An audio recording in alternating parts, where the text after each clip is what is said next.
Now, it's very easy to look at your experience at Walmart versus your experience at Target. Now, Target is kind of not what it used to be, um, but it is a difference, right? When you walk in the Target, you feel like the angels are singing and we're gliding down the aisles. When you walk in Walmart, you ducking and dodging, trying to hurry up and get in and get out and hope that you find a line that won't have you standing there behind 20 people before you can check out, right? It's just like it's like I do it if I have to, but I don't want to, where Target is like this great experience, right?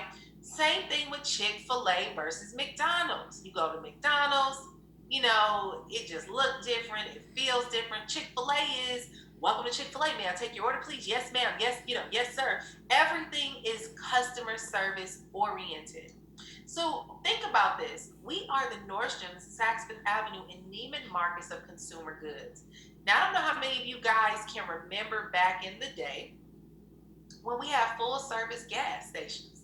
And you just pull right on up and somebody comes in and they pump your gas for you. I sure wish they would bring that back because I don't like getting out and pumping my own gas, right? And you had to pay a few extra dollars for it, but guess what? Because of the support, it was worth it.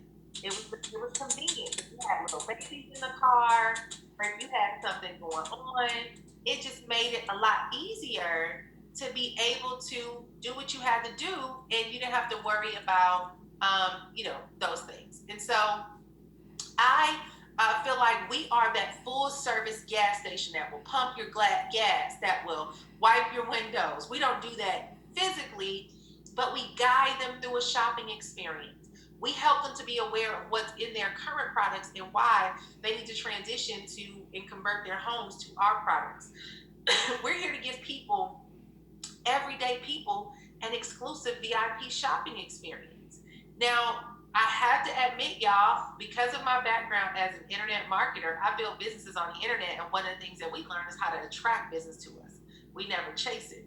So I really did in 2018 when I first got started. I was like, I'm not picking up the phone calling anybody. I'm not So gonna we do need that, to right? go Like on I was like, Nicole please, who does that in Cooper's 2018? webpage, Nobody does Facebook that. page, But you and know what? see what she's Over the last year doing. and a half, and even coming back into the business, and just seeing who we become as a culture, I realize that customer service has become a lost art. And it's something that I crave. And when I get it, we had to put my husband's car in the shop the other day, and we thought that we were going to have to spend $5,000 to $10,000 on an engine. And a gentleman, the mechanic, called us, and he was asking us all these questions. And mind you, this is the second dealership we took it to. The first one we took it to, they was like, "Oh, you're gonna have to just put in a new engine. It'll be about 5 to 10 thousand, right?" This was a dealership, and they just left it at that. And we got the car towed to us, and it sat in our driveway, our parking lot for a couple months. And then finally, my husband was like, "Let's get a second opinion." So we took it to a second dealership in a different side of town. From the minute the car got there, the phone rang from customer support letting us know what's going on. Every move that they made, they called us. "Okay, we're checking this now. This is what we're seeing. We got a couple of questions." They were so involved. Finally, the young man called us and was asking us all these questions. He said, "Well, listen, I don't know if you know this, but if you would have brought us the car next week, your warranty would have expired." He said, "But I'm trying to fill out this request to get the warranty to cover the engine, so I need to know exactly what happened."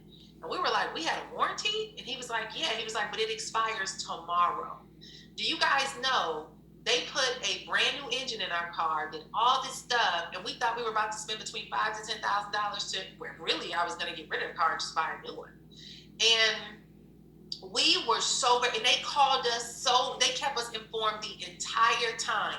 Before we left, we found out what restaurants they loved and where did they grocery shop, and we went and bought them gift cards and bought them cards and grocery cards, and we went looking for them, and we celebrated them and hugged them. And I mean, we just let them know how loved and appreciated they were. And I told them, I said, we almost lost this car. You saved us a $20,000 to $30,000 from buying a brand new car. And they were so grateful because no one had ever given them a gift to say thank you.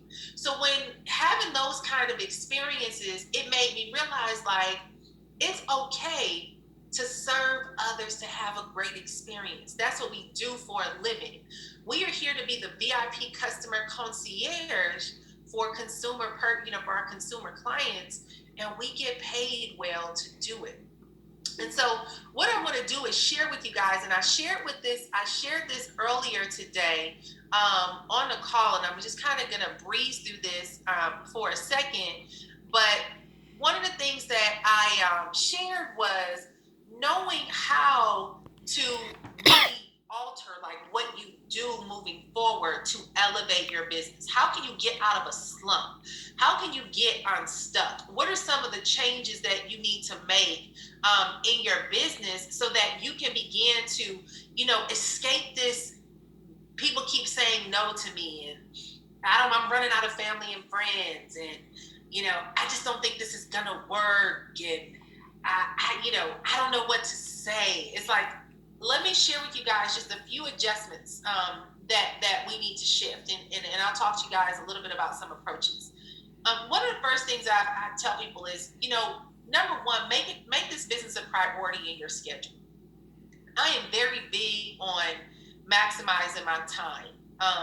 I've learned over the years, I've been coached. I probably spent, I don't know, hundreds of thousands, probably $500,000 in mentorship. I've been in masterminds for $20,000, $30,000. I've been spent, bought all the books and did all the mindset, and they all say the same thing. Learn how to master your time. Like, are you clear on what activities matter most in your business? Do you have a schedule for your business, right? Have you scheduled out your weeks? And so I tell people, make time. If you're doing this part-time 5 to 10 hours a week, if you're doing this full-time, 15 to 20 hours. That's kind of full-time over here, outside of the calls and stuff, right? And that will get you the income you desire. But here's your key activities. Is personal development, building that contact list, connecting and introducing people, doing overviews, doing enrollments, and strategy sessions. We have to begin to be committed to the activities that is going to get us in front of people. And one of the big mindset shifts that also helped me is I stopped looking at it as me trying to reach out to a friend and do me a favor to join my deal. No, I'm not reaching out to nobody to join my deal. I'm reaching out to you because I have something that I feel will be beneficial to you, and I'm putting it in front of you. Now, whether it's a fit or not is up to our conversation to see if it's a good fit. But my goal overall is to just extend this invitation to you, and if it's a good fit, great. Today I had a call with one of my new enrollees. It's actually my real estate agent. We just moved to Austin. She just got us here in Austin, and I enrolled her. And I met with her today, and I said, you got all these people you said that are interested, call them now. We sat down in her office today, and we called back to back to back.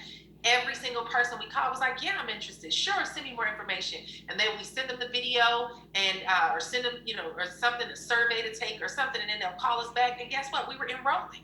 And we did those calls back to back, and almost everybody said yes. And so it was mind blowing to me because I was like, this is so simple. Like, why do we complicate this?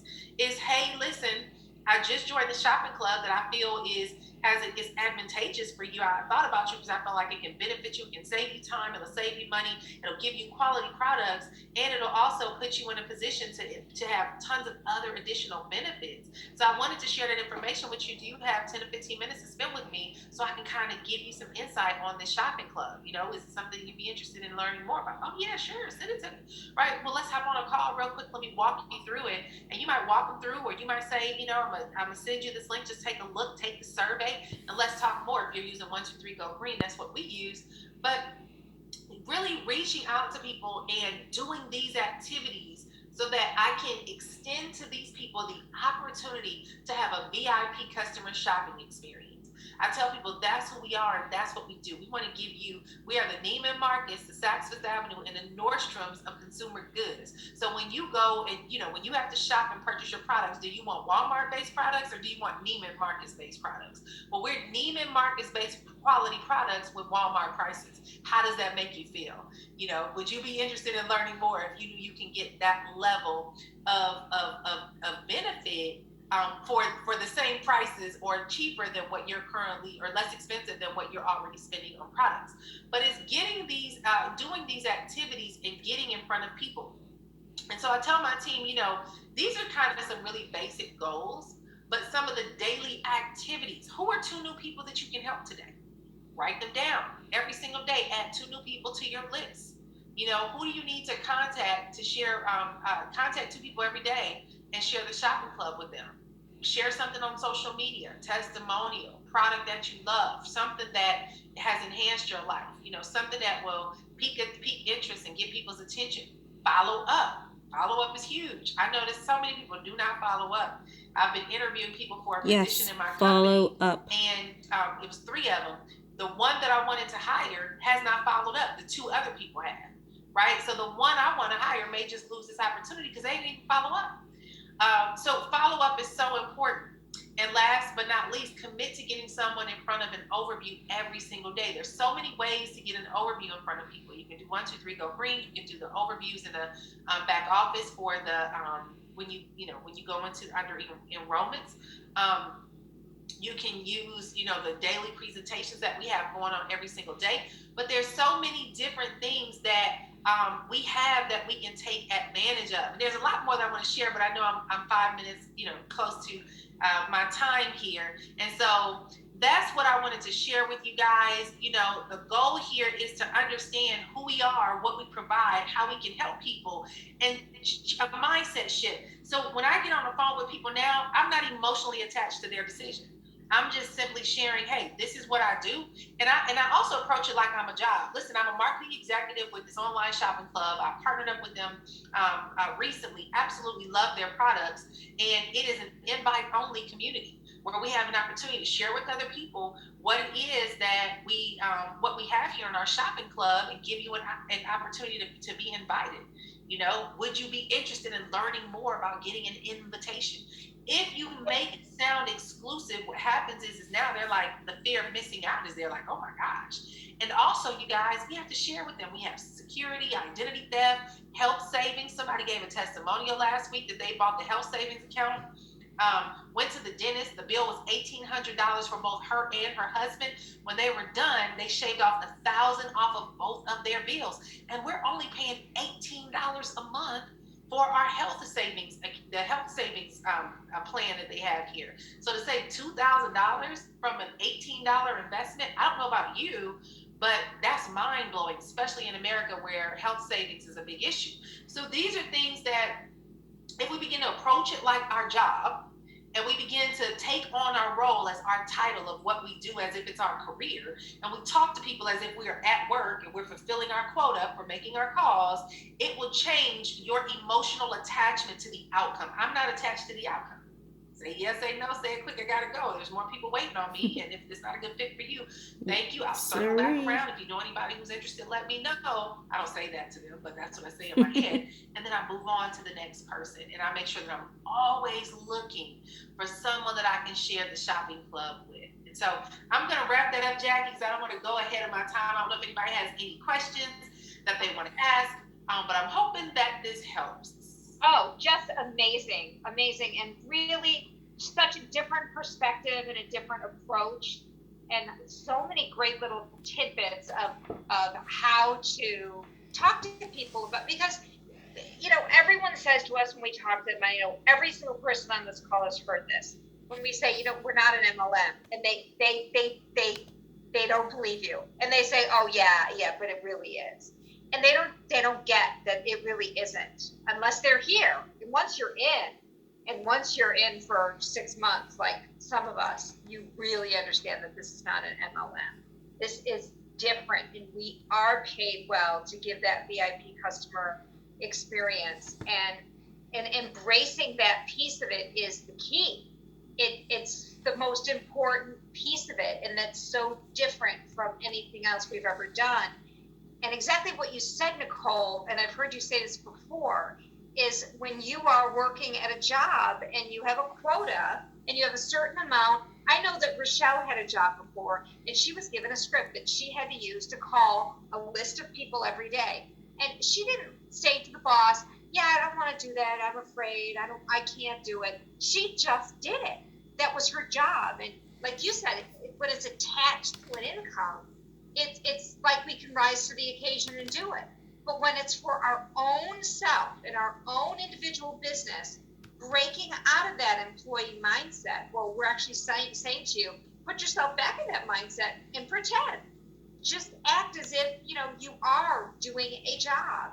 And because it is different. It's the mindset that is so different. and think about how often you have worked at a job and you just did what they told you to do because it was your job and you were getting paid for it.